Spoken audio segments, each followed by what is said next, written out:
मायावती जी का जो परिवारवाद है, जो परिवारवाद की पराकाष्ठा है, जो केवल जो उनका मैं है, जिन व्यक्ति का वो नाम ले रही हैं, केवल उनके रिश्तेदार होने के अलावा उनमें क्या खूबियां हैं। बसपा सुप्रीमो मायावती ने आज एक बड़ी घोषणा की है, जिसके बाद सियासी गलियारों में हलचल मच गई है। मायावती ने अपने भतीजे आकाश आनंद को अपना उत्तराधिकारी घोषित कर दिया है। इस घोषणा के बाद एक तरफ जहां बसपा के कार्यकर्ताओं और नेताओं में खुशी देखी जा रही है, तो वहीं दूसरी तरफ बीजेपी और सपा एक सुर में मायावती के इस फैसले पर तंज कसते नजर आ रहे हैं। बीजेपी ने इसे जहां मुगलिया सल्तनत की जैसा फैसला बताया है, तो वहीं सपा ने इसको परिवारवाद की पराकाष्ठा तक बता दिया है। बसपा के प्रदेश अध्यक्ष विश्वनाथ पाल ने मायावती के इस फैसले को लेकर कहा कि मायावती के इस फैसले के बाद पार्टी में खुशी की लहर है। माननीय बहन जी ने जो उठाया है वो सबसे विज्ञप्ति बहन ने जारी किया है। बहन जी पहले से ही कह रहे हैं बहुजन समाज पार्टी में हर संगठन में हर जगह नौजवानों को 50% जिम्मेदारी देना है। उसी बहन जी ने कहा उस पर हम लोग काम। आकाश आनंद जी को जो उत्तराधिकारी बनाया सर, उसको लेकर पार्टी में क्या नहीं, बहुत खुशी की लहर है। पूरे बहुजन समाज पार्टी के लोग खुश हैं। लोकसभा चुनाव को लेकर क्या चेहरे चिन्हित करने के लिए कहा गया है? हाँ, चुनाव नजदीक आ गया है। वहीं बीजेपी प्रवक्ता राकेश त्रिपाठी ने कहा कि ये कदम बसपा की समाप्ति की तरफ है। उत्तराधिकार परिवार में होता है, राजनीतिक दल में नहीं।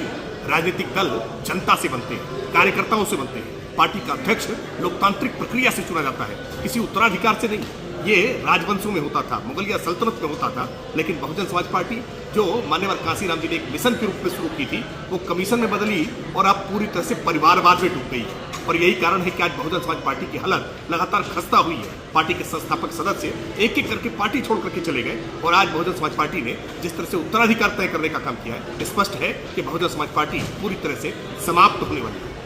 इसके साथ ही सपा प्रवक्ता जूही सिंह ने मायावती के इस कदम को कांशीराम की परिपाटी से एक अलग फैसला बता दिया है।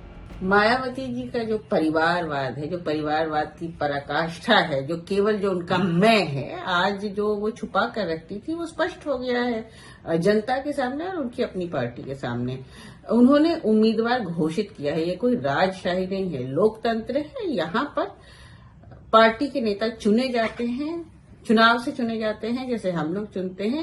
लेकिन मायावती जी को लोकतंत्र से कोई मतलब नहीं है, उनको लोगों की भावनाओं से कोई मतलब नहीं है। और बसपा के जो वरिष्ठ नेता हैं, जो वर्षों से काम कर रहे हैं, जो वरिष्ठ कार्यकर्ता हैं, उनसे क्या उन्होंने राय ली? क्या जिन व्यक्ति का वो नाम ले रही हैं, केवल उनके रिश्तेदार होने के अलावा उनमें क्या खूबियां हैं कि वो एक काडर, एक कांशीराम जी द्वारा जिन मूल्यों पर जो पार्टी स्थापित हुई थी उसके उत्तराधिकारी घोषित कर दिए गए हैं। जबकि कांशीराम जी ने हमेशा इस परिपाटी से अलग बात की थी। तो उनको खुद अपनी अंतर्मन में झांकना है और अब लोगों पर स्पष्ट हो गया कि बसपा किस तरह की पार्टी है और मायावती जी किस तरह की लीडर है। मायावती के द्वारा अपने भतीजे को उत्तराधिकारी बनाए जाने के बाद तरह तरह की प्रतिक्रियाएं हर पार्टी की तरफ से सामने आ रही हैं।